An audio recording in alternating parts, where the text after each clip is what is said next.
hello. ከመይ ቀኒኹም? ከመይ ኣለኹም?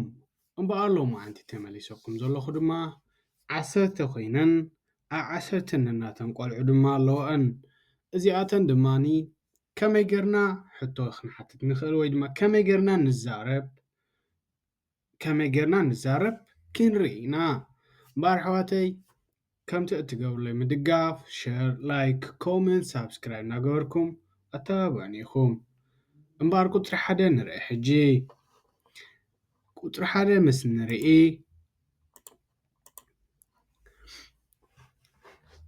Ik sta vroeg op.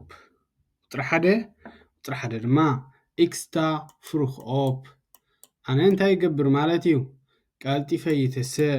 ኣነ ቀዲመ እትስእ ማለት እዩ። Ik sta vroeg op. ኣነ ቀዲመ እትስእ። ክልተ ድማ ንርኢ ትፈይ Ik maak mijn bed. Ik maak mijn bed. ኣነ ዓራተይ እሰናድእ ወይ ድማ ኣዓጽፍ የንጽፍ ማለት እዩ። Ik maak mijn bed. ኣነ ዓራተይ የንጽፍ። 3 Ik open het gordijn. Ik open het gordijn.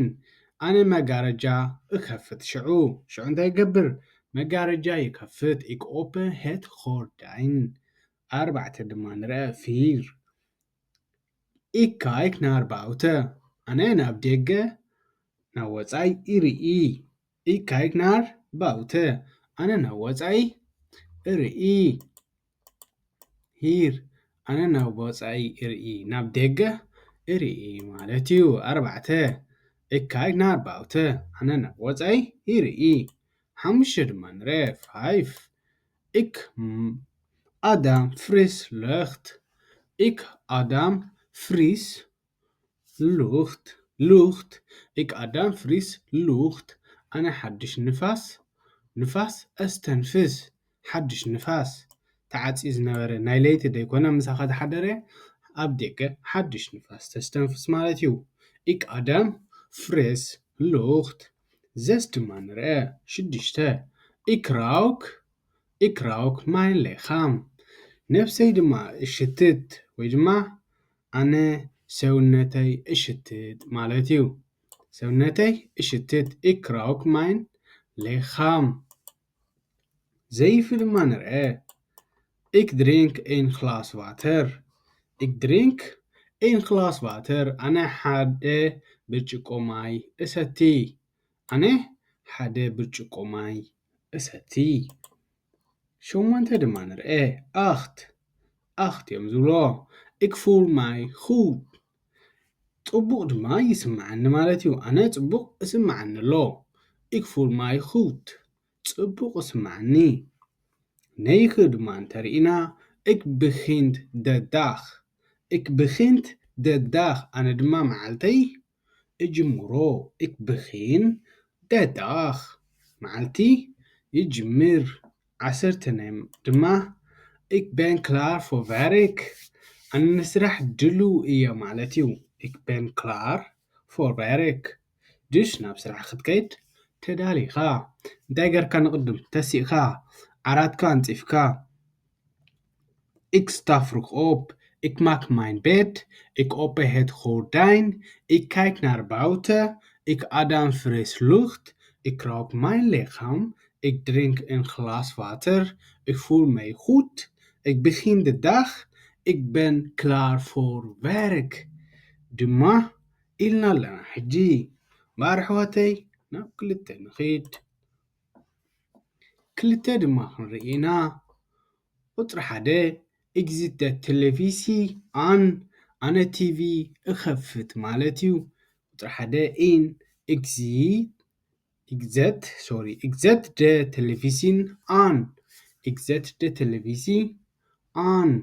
ኣነ ቲቪ እኸፍት ወይ ድማ ቴሌቪዥን እኸፍት። ትበይ ድማ ንርኢ ትበይ Ik verander het kanaal. Ik verander het kanaal. ኣነ ድማ ቻነለይ እቕይሮ Ik verander het kanaal. እቲ ቻነል ምቕያር ማለት እዩ። verander het kanaal BBC 1 ተነርካ ወይ ድማ MBO인 ገለ እንተነርካ ትቕይር ማለት እዩ ኣነ ድማ ቻነለይ እቕይር ድሪ ድማ ንርአ ኢካይክ het nieuws naar het nieuws ik kijk naar het nieuws ኣነ ዜና እርኢ ኣነ ድማ እንታይ ኢለ ዜና እርኢ 4 ድማ ንርአ ik hoor een verhalen ኣነ ድማ ዛንታ እሰምዕ ታሪክ ድማ እሰምዕ ik hoor een verhalen ዛንታ እሰምዕ 5 ድማ ንርአ 5 ik zet het geluid zachter ድምፂ ድማ ይብል ድምፂ ድማ ቀስ የብሎ ኣነ ድምፂ እኒኪ ik zet het geluid zachter ድምፂ ድማ እነክዮ zes ድማ ንርአ 6 zes ik zet het geluid harder ኣነ ድማ ድምፂ እውስኽ ወይ ድማ ዓው የብሎ ድምፂ harder ገብሮ ዓው የብሎ ክላውድ እንታይ ኢልና እዚ ድምፂ ማለት እዩ harder ዓው ምባል እዩ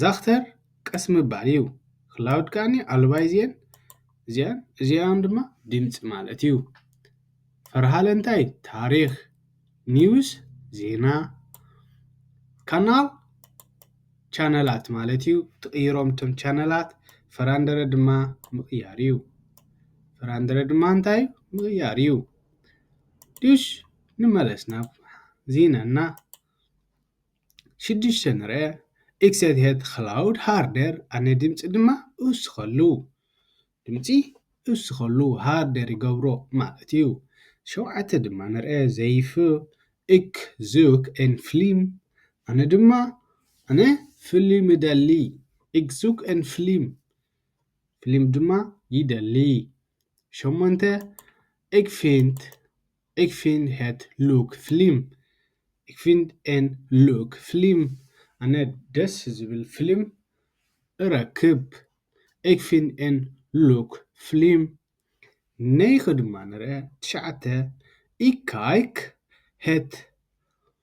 ik kijk tot het einde ኣነ ድማ ክሳዕ መወዳእታ ይሪኣ ኣየናይ ዝኮን ዘሎ እቲ ፊልም ወይ ድማ ኒውስ ወይ ድማ ፈርሃለ ክኾን ይኽእል ik kijk tot het einde ታይድ እንተለካ ግዜ እንተለካ ማለት እዩ ኣነ ክሳዕ መወዳእታ ርኢ ድሽ 10 ድማ ንርአ ik zet de televisie out ኣጥፊአ እያ ማለት እዩ ኣነ ቲቪ ኣዓፅዋ ወይ ድማ የጥፍኣ ik zet de TV out ወይ ድማ ቴሌቪዚ out ትብል እምበኣር ሉክ ማለት ጽቡቕ ምርካብ ማለት እዩ ሉክ ጽቡቕ ምርካብ እዩ ስለዚ ሉክ ፊልም ጽቡቕ ረኺበ ik zoek een film ኣነ ፊልሚ ይደሊ ዝኮ እንታይ ምድላዩ ድሽ ik kijk ምርኣዩ tot het einde ክሳዕ መወዳእታ ድማ ሪኣ ማለት እዩ ቴይበይ out እንተኢልና ከዓ ቲቪ ምጥፋእ ማለት እዩ ቴሌቪዚ ኣን ድሕልና ቲቪ እን ቴሌቪዚ ሓደ እዩ ሽም ክልቲኡ ቲቪ ቴሌቪዥን ማለት እዩ ድሽ ቴሌቪዥን ኣን ኢሉ ዝረዮ ኣብዚ መወዳእታ ድማ ቴሌቪዚ out ቴሌቪዥን ድማ ኣጥፊአዮ ማለት እዩ ባር ሕጂ ድግም ነብለን ተንኔ ዘላን ጥራይ ቁጥሪ 1 ik zet de televisie aan ik zet de televisie aan ik verander het kanaal ik kijk het nieuws ዜና ይርኢ ik kijk het nieuws ik hoor een verhaal 4 ik hoor een verhaal ታሪክ ይሰምዕ 5 ik zet het geluid zachter ድምፂ የጥፍኦ 6 ik zet het geluid harder ድምፂ ድማ የልዕሎ መሊሰ 7 ik zoek een film ሓንቲ ይደሊ 8 ik vind een leuk film ኣነ ድማ ጥዕምቲ ፊልሚ ይደሊ ik vind een leuk film ጥዕምቲ ፊልም ረክብ 9 ድማ ik kijk tot het einde ክሳዕ መወዳእታ ድማ ይሪኦ ንትጥዑም እንታይ ፊልም 10 ድማ ik zet the TV out dit is dus ብዛዕባ ኣብ ሳሎን ኮንካ ብዛዕባ ቲቪ ክትገብር ክትሕዝን ከለኻ ናይ ቻነል መወልዒ ቲቪ ሪሞት ክትሕዝን ከለኻ ክትጥቀመሎም እትኽእል ሓሳባት እዮም እዚኣቶም እቶም ፈለማን ንግሆ ክትስኡ ከለካ እትገብሮም ዝረኣናዮ ቁፅሪ 1 ቁፅሪ 2 ድማ ብዛዕባ ፊልም ወይ ድማ ቴሌቭዥን ክትርኢ እንታይ እንታይ ከም ዘድልየካ ወይ ድማ እንታይ ክትብል ከም ዘለካ ትሕብር እያ እምበኣር ኣሕዋተይ ሰለስተ ድማ ንርአ ሰለስተ ቁፅሪ 3 ድማ ቁፅሪ 1 እኳን 3 ድማ ንርአ Ik loop in het park. أنا ኣብ ፓርክ እመላለስ እኸይድ Ik loop in het park. ኣነ ኣብ ፓርክ ይመላለስ ፓርክ ግን እንታይ እዩ መናፈሻ እዩ መናፈሻ ብዙሕ ኮፍ መበሊ ዝርከቦ ብዙሕ ህዝቢ ድማ ኣብ ፅቡቅ ወይዘር ዝኸዶ ማለት እዩ እቲ ድማ ንርአ ክልተ Ik zie groene bomen ልክዕ እዩ ኣብ ፓርክ ወይ ድማ ኣብ መናፈሻ ኣዝዮም ልሙዓት ኣግራብ ክትርኢ ትኽእል ኢኻ ልሙዓት ብሉም ክትርኢ ትኽእል ኢኻ dus ik zie groene bomen ዝጠጥዑ ኣግራብ ድማ ርኢ ማለት እዩ ቀጠልያ ኣእዋም ርኢ ድሪ ድማ ንርአ ik hoor vogels zingen ik hoor vogels zingen vogel ማለት ኣዕዋፍ እየን ik hoor ድማ ምስማዕ እዩ zien ምርኣዩ ዚ ምርኣዩ hoor ድማ ምስማዕ እዩ ik hoor een vogels zingen ኣነ ዑፍ ክዝምራ ድማ እሰምዕ ማለት እዩ ኣብዚ ርእይዎ ቁሩብ ተጋጊ ኣለኹ ፅሕፈት ሕጂ እንታይ እዩ ዝብሎ ik hoor vogels zingen ኣነ ዑፍ ክዝምራ እሰምዕ ማለት እዩ ፊር ድማ ንርአ ik zie kinderen spelen ቆልዑ ክፃወቱ ድማ ይርኢ kinderen ቆልዑ እዮም spelen ፀወታ እዩ ኣነ ቆልዑ ክፃወቱ ርኢ ክፃወቱ እንታይ ገብር ርኢ 5 ድማ ንርአ ik zet op een bank ik zet op een bankje bankje ማለት ንእሽተይ ኮፍ መበሊ ማለት እዩ ik zet op een bankje ኣነ ኣብ ወንበር እቕመጥ ኮፍ ድማ ይብል ማለት እዩ ሰስ ድማ ንርአ ik geniet van de zon ኣነ ድማ ብፀሓይ እሕጎስ geniet van de zon እቲ ፀሓይ ዝሃርመና ብኡ ክንሕጎስ ከለና ወይ ድማ ደስ ክብለና ከሎ ንግሆ ማለት እዩ ik geniet van de zon ካብ ብፀሓይሲ ንግሆ ኣዝየ ተሓጒሰ ገለ ክትብል ከለካ ማለት እዩ ik geniet van de zon ብፀሓይ ኣዝየ ተሓጒሰ ማለት እዩ ሰይፊ ድማ ንርአ ik eet een snack ኣነ ድማ ቀሊል መግቢ ወይ ድማ በሽኮቲ ይበልዕ 8 ድማ ንርአ ik drink sap ኣነ ጁስ እሰቲ ወይ ድማ ጽማቕ እሰቲ ik drink sap 9 ik sta weer op እንደገና ይትስእ ik sta weer op እንደገና እትስእ 10 ik loop verder ኣነ እቕጽል ኣነ ik loop verder እቕጽል እመላለስ ማለት እዩ ኣነ እቕጽል ik loop verder ድማ ይቕጽል እምበኣረይ 4 ንርኢ ኣሕዋተይ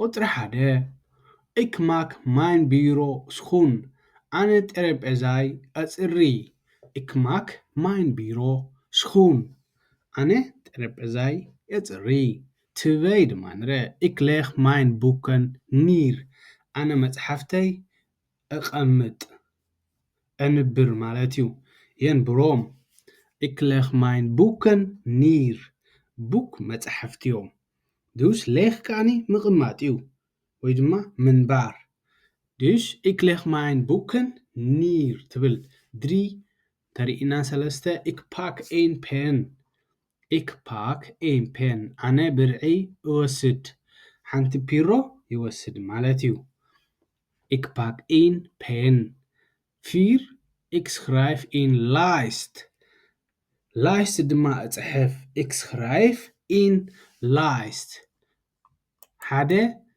ዝርዝር እጽሕፍ ማለት እዩ ik schrijf in lijst ሓደ ዝርዝር ወይ ድማ ሓደ ሓሳባት እጽሕፍ 5 ich lese mein notes ich lese mein notes ኣነ መዛግብተይ መዘኻኸሪተይ ኣንብብ ወይ ድማ መዘኻኸሪየይ ኣንብብ ማለት እዩ ኣንብብ እዚ እንታይ እዩ ኖት ዝበሃል ሓደ ነገር ትጽሕፎ እሞ ከተዝክሮ እንተኾንካ ከዓ ከተንብቦ ኣለካ ኩሉ ግዜ ማለት እዩ ich lese mein notes ዘስ ድማ ንርአ ich werk rustig ኣነ ሃዲአ እሰርሕ ኣነ ብሰላም እሰርሕ ich werk rustig veilig ብውሕስነትን ብሰላምን ማለት እዩ ich werk rustig ሰይፉ ድማ ንርአ ich maak een kort pauze ኣነ ሓፂር ዕረፍቲ እወስድ ወይ ድማ እገብር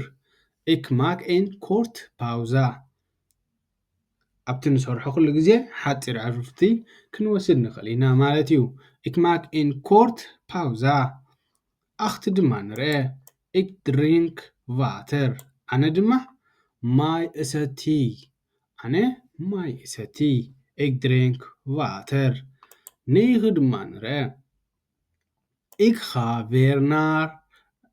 ga weer aan het werken ሕጂ እንታይ ኢሉ ኣብዚኣ ሓፃር ፓውዛ ወሲዱ ጸኒሑ ኮርት ፓውዛ omdat hij moet water drinken dus ማይ ክሰቲ ስለ ዝኸደ ኮርት ፓውዛ ገብር drink water now ኢሉ ich ga weer aan het werken weer እንደገና ማለት እዩ እንደገና ኣነ እንደገና ናብ ስራሕ እኸይድ ወይ ድማ ናብ ስራሐይ እምለስ ማለት እዩ 10 ich ben productive ኣነ ፍርያዊ እየ ማለት እዩ productive ich ben productive ኣነ ድማ ጠቓሚ እየ ወይ ድማ ኣፍራዪ ሰብ ክኸውን ይኽእል እዩ ፍርያም ኣነ ኣፍራዪ እየ ወይ ድማ ፃዕራም እየ በልዎ ደሓናይ እምበኣረይ ንቐጽል ናብ 5 ኣሕዋተ 5 ድማ ንርአ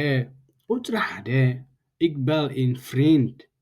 ich bel een vriend ንዓርከይ ይድውለሉ ኣነ ዓርከይ እድውለሉ 2 hij neemt op ንሱ ድማ ልዕልኒ ማለት እዩ hij neemt op እሱ መሊሱለይ ድሪ ድማ እንድሕሪና wij zeggen hello ይብለኒ hello ይብሎ ንሕና ድማ ሰላም ንበሃል ወይ ድማ ንብል 4 ድማ ንርአ wij praten even ንሕና ቁሩብ ንዘራረብ wij praten even ቁሩብ ንዘራረብ 5 እንድሕሪና hij vertelt een verhaal ንሱ ዛንታ እነግረኒ hij vertelt een verhaal ንሱ ዛንታ እነግረኒ 6 ድማ እንድሕሪና ich luister goed ኣነ ድማ ጽቡቕ እሰምዕ ich luister goed en rustig ክሳዕ ዝውድእ ድማ ይጽበዮ ich luister goed ዘይፉ ድማ እንድሕሪና ሕጂ ich stel een vraag ሓደ ሕቶ ድማ ሓቲተ ማለት እዩ ich stel een vraag ኣነ ሕቶ ኣሓትት ወይ ድማ ሓቲተ hij antwoordt rustig ቀስ ኢሉ መሊስዎ ማለት እዩ እሱ ብሰላም እምልስ wij lachen samen ብሓባር ድማ ንስሕቕ ማለት እዩ wij lachen samen ንሕና ብሓባር ንስሕቕ wij zeggen tot ziens ኣብ መወዳእታ ድማ እዚ እንታይ እዩ wij zeggen tot ziens ንሕና ድማ ደሓንኩኒ ንበሃሃል ማለት እዩ ኣብ መወዳእታ እምበኣር ሕጂ እዚአን ብዛዕባ ንዓርክኻ ደው ኢልካ እንታይ ክትብሎ ወይ እንታይ ክብለካ ይኽእል ኣመላሎ ኣቢለን ዝመፅአን ማለት እዩ ich bel een vriend ዓርከይ ይድውለሉ hij neemt op ንሱ ድማ የልዕለኒ wij zeggen hallo ከመይ ሰላም ድዩ ተባሂልና wij praten even ብሓባር ተዘራሪብና hij vertelt een verhaal ታሪክ ነጊርኒ ich luister goed ሰሚዐዮ ብጽቡቕ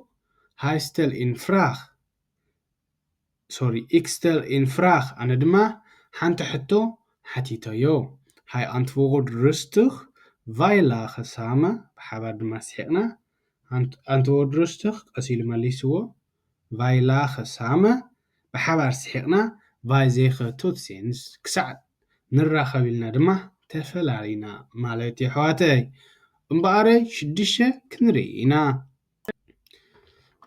قطر شدشة امبار حجي قطر حد نرأبزي إك ماك ماينتاس كلار أنا بورساي أساناد إك ماك ماينتاس كلار أنا بورساي أساناد تري إك باك ماين سلوت مفتحي دماني يلعل إك باك ماين سلوت مفتحيو أنا مفتحي أوسد ودما ألعل ديري إك كنترول ماين تلفون أنا دما تلفوني امرمر رئي مالتيو كنترول إك كنترول ماين تلفون فير دمان دحرينا إك زت ماين ياس آن إك زت ماين ياس آن جاكيت مالت ياس ماين أنا دما جاكيتي اخدن إك زت ماين ياس آن فايف دمان دحرينا إك دو دا دير أوبسلوت أنا دما معصو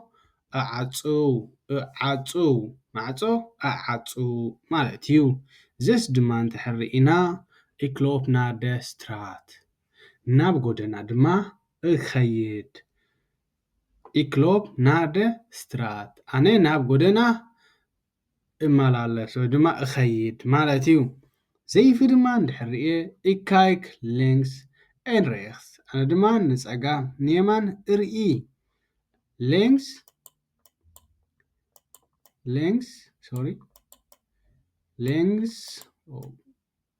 here ፀጋም ማለትዩ ሬክት የማን ማለትዩ ሌንግስ ፀጋሚ ሬክት ድማ የማንዩ ኣነ ፀጋም የማን ርኢ ማለትዩ dus ኣኽት ድማ ንርአ ik stek de straat over ኣነ ድማ ነቲ ጎደና እሻገሮ ማለትዩ ሰግሮ ይሰግሮ ይኸይድ ማለትዩ ik stek de straat over ኣነ ነቲ ጎደና እሻገሮ ወይ ድማ ይሻገሮ ወይ ድማ ይሰግሮ በልዎ ደሓን ከም ድልየትኩም ነይኽ ድማ ንርአ ነይኸ ik loop naar de halte ኣነ ናብ መዓርፎ ይኸይድ ማለትዩ ይመላለስ ዘይኮነስ ይኸይድ ik loop naar de halte ኣነ ናብ መዓርፎ halte መዓርፎ ቡስ ማለትዩ ይኸይድ ቲን ik wacht op de bus ኣነ ኣውቶቡስ እጽበ ማለትዩ እምበር ቅልጥፍ ኢልና ክንደጋግሞ ኢና ታስ ሳንጣዩ ስሎት መፍትሒው ቴሌፎን ትፈልጡ ኣኹም ያስ ጃኬትዩ ዱር ማዕጾዩ ስሎት መፍትሒው ik loop naar de straat ቃ ጎደናዩ ካይክ ምርኣዩ ሌንግስ ፀጋሚ ሬክት የማንዩ ስቴክ ምስጋርዩ ስትራት ኦቨር እንድሕልክኻ ጎደናዩ ሎፕ ናደ ሃልተ መዓርፎ ባቡር ክኾን ይኽእል መዓርፎ ቡስ እዩ ሃልተ dus ik wacht op de ቡስ ድማ ይጽበ ዋኽት ምጽባዩ እምበር ሕጂ ድግም ከነብሎ ik maak mijn tas klaar ቦርሳይ ቀልጢፈ ወዲኣ ጸፊፈዮት ቀሪበዮ ik pak mijn sloot መፍትሒ የልዕል ik control mijn ቴሌፎነይ ኮንትሮል ገይረዮ ሪአያ ik zet mijn jas aan ጃኬተይ መሊሰ ik doe de deur op slot ማዕጾይ ዓጽዮ ik loop naar de straat ንጎደና ኸይደ ik kijk links en rechts ናብ ፀጋም የማን ሪኣ ik stek de straat over straat ድማ ሰጊራቶ ik loop naar de halte ናብ ሃልተ ኸይዳ ik wacht op de ቡስ ድማ ኣብ መወዳእታ ትጽበላ ማለት እዩ ባር ኣሕዋተይ ሸውዓተ ክንርኢና ሸውዓተ ቁፅሪ ሓደ ድማ ንርአ ik maak lunch ሉንች እንታይ እዩ ምሳሕ እዩ ሉንች እንታይ ኢልናዮ ምሳሕ እዩ ስናይድ ቶማቶ ስናይ ድማ ምምታር ማለት እዩ። ቶማቶ ኮሚደረ እዩ። ኮምኮመር ኢና ንብሎ መስለኒ። ሳንድዊች ኣይ ዶንት ኖ ኣብ ባኒ ኣእቲኻ ዝብላዕ እዩ።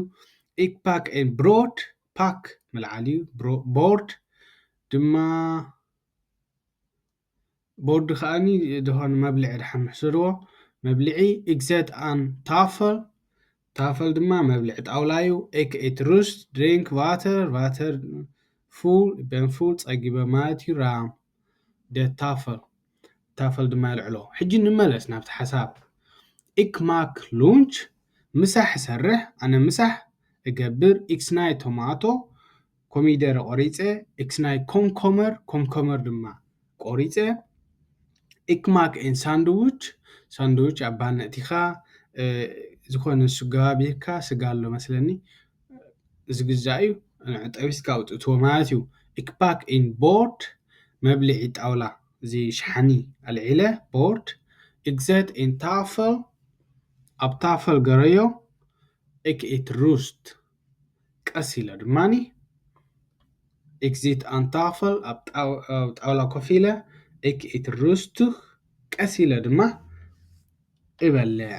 ኤግ ድሪንክ ዋተር ኤርባይ ማይ ከዓኒ ምስኡ ይሰቲ ኤግ በን ፉል ኣነ ድማ ፀጊበ ኢክራም ደ ታፈል ኦፕ እቲ ጣውላ ድማ ኢላ ኣልዒላዮ ማለት እዩ። ራም ምፅራዩ ደ ታፈል ኦፕ እቲ ዝበልዐትሉ ማይ ዘፍሰሰቶ ነገር ወይ ድማ ዘንጠወቶ መግቢኻ ክትኮስትሮ ኣለዋ ማለት እዩ። ኣነ ድማ ጣውላ ኣሰናድእ ወይ ድማ የዕርዮ ማለት እዩ። ኣኽቲ ድማ ንርአ ሸሞንተ ቁፅሪ 8 እንድሕር ሪኢና het regent hard ዝናብ ብርቱዕ እወርድ ኣሎ። het regent hard ብርቱዕ ማለት እዩ። regent ዝናብ እዩ። ድሽ ዝናብ ኣዝዩ ብርቱዕ ይዘንብ ኣሎ ማለት እዩ። ኢክ ፓክ ኢን ፐርፕል ኣነ ድማ ኢለ ፅላለይ የልዕል ኣለኹ። ኢክ ፓክ ኢን ፐርፕል ፅላለይ የልዕል ኣለኹ። 3 እንድሕር ሪኢና ኢክ ትሬክ ማይን ያስ ዲኽት እቲ ያሰይ ሸጢጠዮ ማለት እዩ። ያስ ማይን ያስ ዲኽት ምዕፃው እዩ። ስለዚ ኣነ ጃኬተይ ይዓፅፍ ወይ ድማ ይዓፅዎ ሸጢጥካዮ ማለት እዩ። ሸርኔላ ሸጢጠዮ ዲኽት ገረዮ ዓፅዮ ማለት እዩ። ፊር ኢክሎፕ ስነል ኣነ ድማ ቀልጢፈ እኸይድ 5 ደስትራት ኢስ ናት እቲ ጎደና ድማ ጠልቂዩ ኣሎ። ደስትራት ኢስ ናት ምጥልቃዩ ኣውቶስ ራይደር ላንግዛም መካይን ቀስ ኢለን ይኸዳ። ኢክ ቫኽተይ ኦንደር ኢን ዳክ ኣነ ድማ ኣብ ሓደ ፅላል ኣፅሊለ ክሳዕ ማይ ዝኸይድ ማለት እዩ። ደ ሬገንት ስቶፕ ማለት ዝናብ ይቁም ቆይሙ ማለት እዩ። ስቶፕ ኮይኑ ጠጠው ኢሉ het regent stopped ጠጠው ኢሉ ማይ ኣቋሪፁ ኢክ ስሎት ማይን ፐርፕል እቲ ናተይ ፅላል ጃንጥላይ ድማኒ ዓፂፈዮ ማለት እዩ። ፅላል ማለት እዩ ፓራፑል ፅላል ማለት እዩ። ኢክሎፕ ፈደር ኣነ ድማ ምምልላሰይ ይቕፅል ማለት እዩ። ኢክሎፕ ፈደር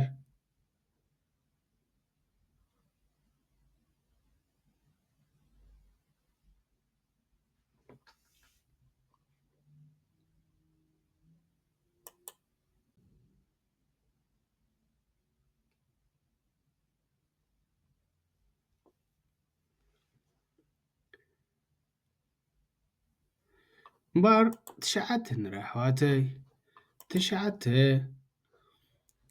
ኢኮም ቲያውስ ኣነ ናብ ገዛ መፅአ ኢክሴት ማይን ታስ ኒር ሳንጣይ ድማ ኣቐሚጠ ማይን ታስ ሳንጣ ማለት እዩ። ኒር ተልካ ሌኽ ምግባር እዩ ምቕማጥ ማለት እዩ። ኢክሴት ማይን ታስ ኒር 3 ik trek mijn schoenen uit ጫማይ ድማ የውፅኦም my schoenen out ጫማ ማለት እዩ schoenen out ድማ ምውፃእ እዩ 4 ድማ ንርአ ik trek mijn schoenen out ኢሉ 3 4 ድማ ik was mijn handen ኣእዳወይ ድማ ኣሕፀብ ኣነ ኣእዳወይ ኣሕፀብ ik was mijn handen 5 እንድሕር ሪኢና 5 ik ga naar de keuken naar de keuken keuken ድማ ክሽነ ማለት እዩ ኣነ ናብ ክሽነ እከይድ ik pak een glas ብርጭቆ ማለት እዩ ik pak een ኣነ ብርጭቆ እወስድ ik pak een glas ኣነ ብርጭቆ የልዕል ዘይፈ ik drink water ኣነ ድማ ማይ ሰቲ 8 ድማ እንድሕር ሪኢና ik zet op de stoel ኣነ ኣብ መንበር ኮፍ ኢለ ik zet ኮፍ ምባል እዩ ik zet op de stoel ik voel mij rustig ኣነ ድማ ህዱእ ተሰሚዕኒ ህድእ ከም ዝበልኩ ይስማዓኒ ik voel mij rustig ሃዲኤ ከም ዘለኹ ስማዓኒ ኣሎ 10 ድማ ik ontspannen thuis ኣነ ድማ ኣብ ገዛይ ኣዕርፍ ኣለኹ ማለት እዩ እምበኣረይ 10 ናይ መወዳእታን ንርኢ ኣሕዋተይ 10 het woord donker እፅልመት ኣሎ ጸልሚቱ het woord donker ጽልመት ኣሎ ik doe het licht aan ኣነ ድማ መብራህተይ ይውልዕ ik doe de licht aan ik doe de licht aan ik sloot het raam ኣነ ድማ ማዕጾ ይዓጹ ik sloot het raam ኣነ መስኮተይ ይዓጹ 4 ik trek de gordijn dicht ድማ እንታይ ይብላ ኣሎ መጋረጃይ ይዓጽዎ ማለት እዩ ik trek de gordijn dicht ኣነ ድማ መጋረጃይ ኣዓጽፍ ወይ ድማ ይዓጽዎ 5 ድማ ik zet thee ኣነ ድማ ሻሂ እገብር ሻሂ ድማ እውልዕ 6 ድማ ንርአ ik drink een kopje thee ik drink een kopje thee ሻሂ ድማ እሰቲ ማለት እዩ ኣነ ድማ ሓንቲ ኩባያ ሻሂ እሰቲ ዘይፍ ድማ ik lees een boek ኣነ ከዓ መጽሓፍ ኣንብብ ማለት እዩ ik lees een boek መጽሓፍ ኣንብብ 8 ik word slapperig ድቃስ ድማ እመጸኒ ኣነ ድቃስ እመጸኒ slapperig ይድቅስ ይትስእ ማለት እዩ ኣብ መንጎ ምብዕጋጊው ik ga naar bed ክድቅስ ድማ ደለኹ ናብ ዓራተይ ድማ ከድኩ ናብ ኣልጋይ እኸይድ ኣነ ናብ ኣልጋይ ናብ መደቀስየይ ዓራተይ እኸይድ 10 ik zeg goed nacht ንሊፈኹም ክኾን ይኽእል ንሰበይትኹም ንደቅኹም ወይ ድማ ንኣሕዋትኩም ነቦኹም ክኾን ይኽእል እዩ ik zeg goed nacht ኢልካ ድማ ናብ መደቀሲ ኢኻ ትኸይድ ብሩኽ ለይቲ ኣነ ድማ ሰላም ለይቲ ኢለ እኸይድ ማለት እዩ እምበኣር ኣሕዋተይ ንሎሚ ዝበልክወን እዚአን እየን ነይረን ብኻልእ ክሳብ ዝምለሰኩም ሸር ላይክ ኮሜንት ኣይትረስዑ ኢኹም ኣሕዋተይ ሕጂ ግና ብኻልእ ክሳብ ዝምለሰኩም ሰናይ ምሸት